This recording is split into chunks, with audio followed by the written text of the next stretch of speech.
તો નમસ્કાર વિદ્યાર્થી મિત્રો, ફરી એકવાર આપનું સ્વાગત છે ચેનલ સ્ટડી પોઈન્ટમાં, જ્યાં આપણે શીખી રહ્યા છીએ ધોરણ 9 નું ચેપ્ટર પૃષ્ઠફળ અને ઘનફળ. આપણે આવી ગયા છે 11.4 ના દાખલા નંબર 6 તરફ. રકમ સમજવાનો પ્રયત્ન કરીએ. તો રકમ છે એક અર્ધગોળાકાર ટાંકી 1 સેન્ટીમીટર જાડા લોખંડના પતરામાંથી બનેલ છે. જો તેની અંદરની ત્રિજ્યા 1 મીટર હોય તો આ ટાંકી બનાવવા માટે વપરાયેલ લોખંડનું ઘનફળ શોધો. દાખલો એકદમ સરળ છે, અંત સુધી જોવાનું ભૂલશો નહીં. ચાલો આકૃતિ દ્વારા પહેલા એક અર્ધગોળાકાર ટાંકી સમજીએ.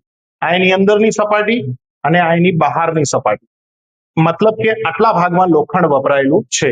હવે જો વચ્ચેના ભાગમાં લોખંડ વપરાયેલું છે એ શોધવું હોય તો બહારનું ઘનફળ એમાંથી આ અંદરનો ભાગ જો કાઢી લેવામાં આવે તો વચ્ચે વપરાયેલ લોખંડનું ઘનફળ આપણને મળી જાય. તો સૌથી પહેલા આપણને અંદરની સપાટીની ત્રિજ્યા, જેને આપણે R1 લઈશું, આપેલી છે 1 મીટર. હવે આપણને શોધવાની જરૂર પડશે બહારની સપાટીની ત્રિજ્યા, જેને આપણે R2 લઈશું.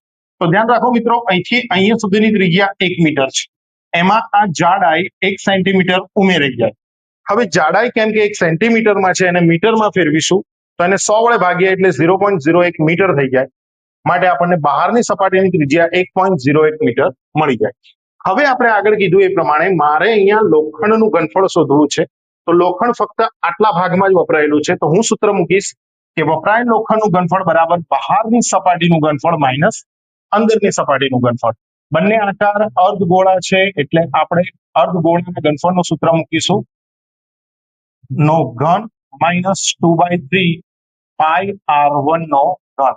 બંનેમાં 2/3 પાઈ કોમન છે, આપણે કોમન લઈ લઈશું. 2/3 પાઈ અહીંયા વધશે R2 નો ઘન માઇનસ R1 નો ઘન. તો અહીંયા મૂકીશું 2/3 22/7. અહીંયા આવશે 1.01 નો ઘન માઇનસ 1 નો ઘન. હવે આપણને જરૂર પડશે 101 નો ઘન શોધવા, મતલબ કે 101 ગુણ્યા 101 ગુણ્યા 101. ચાલો ગુણાકાર 0 0 1 એકા 1 0 1 એકા. હવે 0 વડે ગુણાકાર કરવાનો કોઈ મતલબ નથી, 1 વડે કરીએ તો 1 એકા 1 1 0 1 1 0 0 1 એકા 1. અહીંયા મળશે 1 0 2 0 1.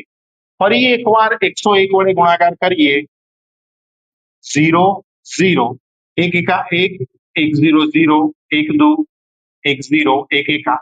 0 વડે ફરી ગુણાકાર કરવાનો કોઈ મતલબ નથી બનતો. 1 વડે ગુણાકાર કરીએ, 1 એકા 1 1 0 0 2 એકા 2 1 0 0 અને 1 એકા 1. તો આપણને આનો ઘન મળે છે 1 0 3 0 3 0 1, એટલે કે 10 30 301. પણ અહીંયા દશાંશ પછી 2 અંક છે, તો જ્યારે આનો ઘન કરીશું તો